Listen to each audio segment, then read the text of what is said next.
Listen to this. Wall Street just made its biggest bet ever on SoFi and Tesla, and the numbers are absolutely staggering.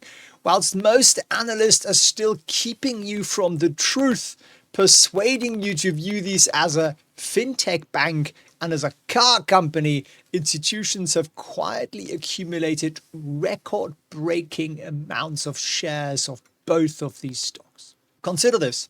Both stock prices have absolutely catapulted over the last few months, yet institutions are buying at the higher prices. Now, what does that tell you about what's going on there? Well, for those of you short on time, here is the essence. Wall Street is repositioning these two companies as tech infrastructure plays, similar to how Amazon Web Services transformed an online bookstore to the backbone of the internet. Now, Amazon. And as someone who spent years trading these exact types of transformational companies, I can tell you this isn't just another rally. The institutional positioning suggests something much bigger is brewing. Now, many of you have been asking me about my strategy for identifying these kind of opportunities where a stock breaks out and it rallies tremendously. Well, I've actually learned that strategy from a bunch of banksters in my short tenure in banking. And what I learned is the following. There are 4 rules, 4 tick boxes that you need to check before you get into a stock like this. And then if you do, you have a very, very high likelihood that that stock is actually going to go to the moon. Now, how do you learn this thing? Well, go get a job on Wall Street. I'm kidding, obviously. I put it together for you in just 30 minutes. All you're going to do is sit down for 30 minutes of your life, stop this video right now, leave it. Doesn't matter what I'm about to tell you here. Far more important is that your skill level, your knowledge, your ability to manage your money improves.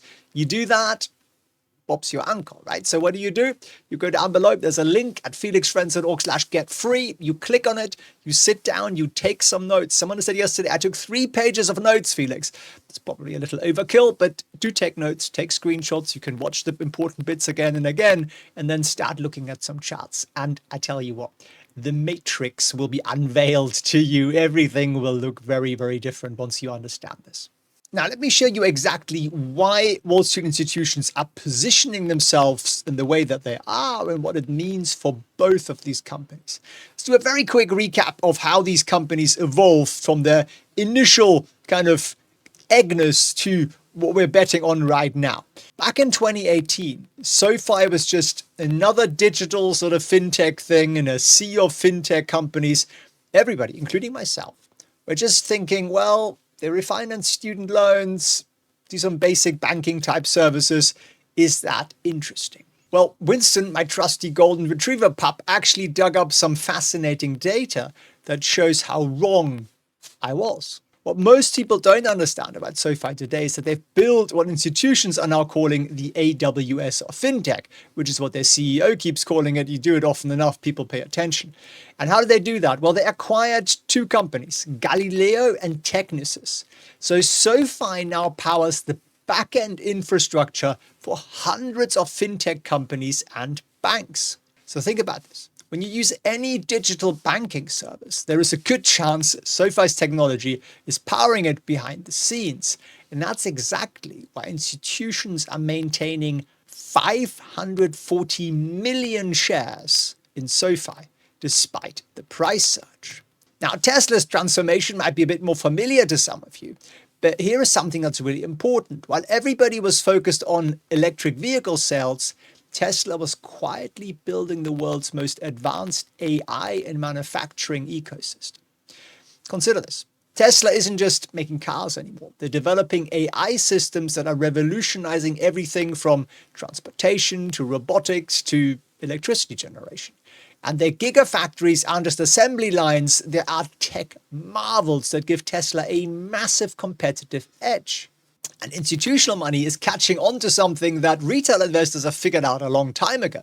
Tesla has built an integrated ecosystem, energy, transportation, software services, and this is basically impossible to replicate. I can't think of a single competitor for this space. So why did it take Wall Street so long to catch on to this? Well, Wall Street analysts, the Muppets that they are, they use their outdated valuation models and they just look at margins, cash flow, that kind of thing. And they're not bad, but they're not that great. Why? Because every time Tesla does something good, they start a new startup and a new startup and a new startup. And these startups sit inside the mothership that is Tesla, and therefore it kind of dilute the numbers. But the Muppets on Wall Street are catching on to things like robotics and self-driving because they understand the sort of FSD thing, because it's basically like saying to them, look, folks, it's like a car, but we're going to value it like Netflix because it's a recurring revenue stream. You get a service fee for using full self-driving. And then the analyst goes, oh, okay, I get that. So you got to give them analogies. You see, they're simple minds, and it is starting to get into those simple minds that this is really what's happening here. And as the simple minds now start to spew this knowledge to their disciples, the hedge funds, the pension funds, the mutual funds, the guys who beat the market every third year. That's your average mutual fund manager. Brilliant, isn't it? Give him some money. Yeah, he deserves it. Well, we're seeing institutional ownership at record levels. SoFi, we now have over 500 million shares owned by institutional investors. A slight drop month on month, that's just some profit taking. That's nothing to worry about. But if you look at the trend is very much in the right direction. And what is going to happen here, in my view, to SoFi is what's already happening to Tesla. Wall Street is going to value SoFi like a tech company, like a Microsoft, like an Amazon, no longer like a bank or some sort of fintech horror show, which is, they hate fintech. Now with Tesla, the story is even more remarkable. Institutions have increased their holdings to a record 1.65 billion shares, while the stock is making all-time highs. So what does this actually mean? Well, it's simple. They want you to know that they're not valuing Tesla as a car company anymore. They're using AI and tech multiples, which completely changes the game for Tesla, because car companies are horrible businesses. Low margins, high overheads, high inventory, doesn't really grow, it's cyclical, it's terrible. But that was never the plan for Tesla. And then you got to look at what's happening there in the sort of global economy. Well, we're looking at interest rates going to maybe 2% in 2025. And that is massive for both. For SoFi, it just means lower costs of funding, which means they can lend out more, they make a lot more money, margins will improve. And for a company like Tesla, it also means, similarly to SoFi, that multiples will go up. What do I mean by that? It means the stock price will go higher. Why? Because think about the $7 trillion that's sitting essentially in cash, money market funds. So they're collecting interest, right? And now when the interest rates were 5.25%, they were getting a pretty decent interest rate with zero risk. That was not too bad. But now interest rates tumble down to 3 and 2%. Who the heck wants 2 or 3% interest when we all know that inflation in reality is more like 10%, right? Now, at least if you live in the real world. So that money is going to go back into the stock market, where you can get, how much is the S&P up by this year? Almost 30%, something like that, right? Do you want 30% or do you want 2%? Well, I think the choice is pretty easy. And a lot of that money is going to start to flow back into the risky tech stocks, and therefore it's going to push up the stock prices and therefore the multiples. And for Tesla, there is an additional bonus I want to explain to you. Do you go and buy a car and just pay in cash? If you do, you're one of the very, very few people. Your normal American individual goes out and says, how much is this going to cost me per month? And then Tesla says to them, we've got a finance company and it's going to cost you $700 a month. Now, say that drops to $500 a month. Are you more likely to buy the car? Yes or no? Of course you are, because it's now more affordable in this sort of debt drowning world that the average American consumer lives in, because they think it's normal to have all this debt and just pay for stuff as a sort of service. And what is that good for? Well, it's good for us investors. So, we'll take it all. So Tesla is going to sell a heck of a lot more cars, and especially with the new Model Q coming out, that's a less than $30,000 car. That's going to be insanely affordable to so many people, especially on a leasing plan. So why did I put these two stocks together? Well, there is some crossover. SoFi is capturing the Tesla investor. How? Through giving them access to SpaceX, which is the only private equity thing that everybody under the planet wants to invest in right now, because, well, it's going to be, I described it as the AT&T when AT&T was still a monopoly the other day. It's going to replace all mobile phone networks. just as a basis and obviously power everything else. So it's kind of like the global monopoly satellite communications company to be. So it's an extraordinary business. And at the current valuation of 350 billion, I actually think it's a steal.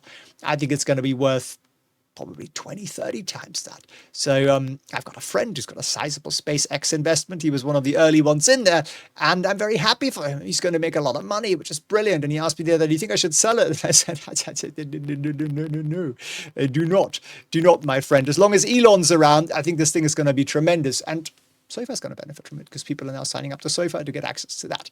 Now, we've touched upon all the Trump stuff before and the deregulation and how wonderful that's all going to be for both of these companies.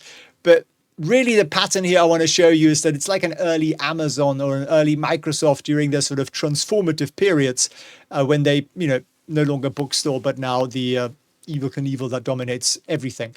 And it's tremendous. And these guys have this mindset of always starting new stuff within the existing businesses. And that's why these businesses thrive and dominate. That's why I like them. So let's have a quick look at the stock chart here before we wrap up. And what do you see with SoFi? This is a chart inside TradeVision, which is the platform that we built to give everybody the same quality data that Wall Street has access to. And what do you see? Well, how much did the stock go up by in the last 2 years? What do you think? SoFi? Well, not a lot, right? Started here. We're now right here.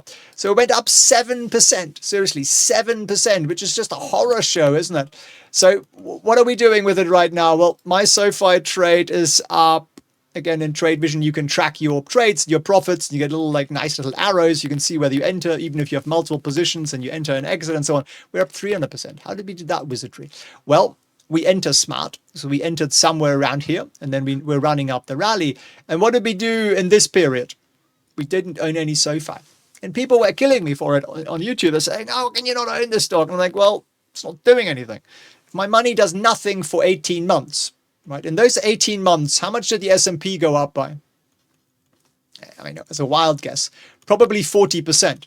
So if I'd left my money in SoFi, I would have lost 40%.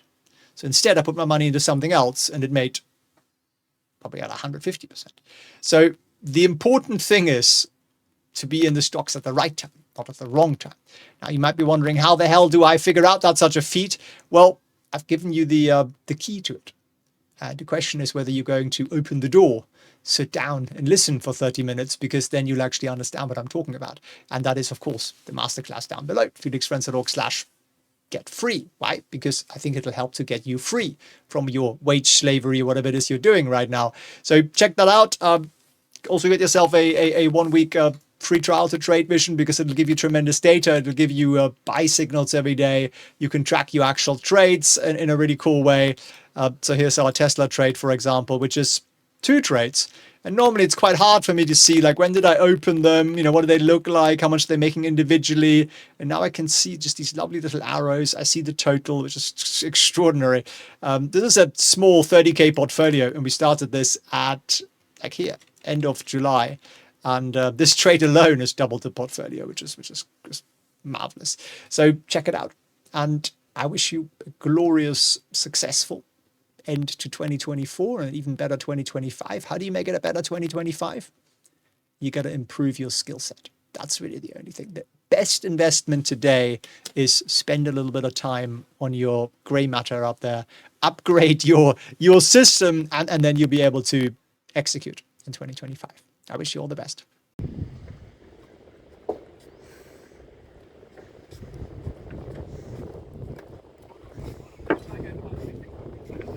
Well, listen to this. A single fintech company could potentially fund your entire retirement.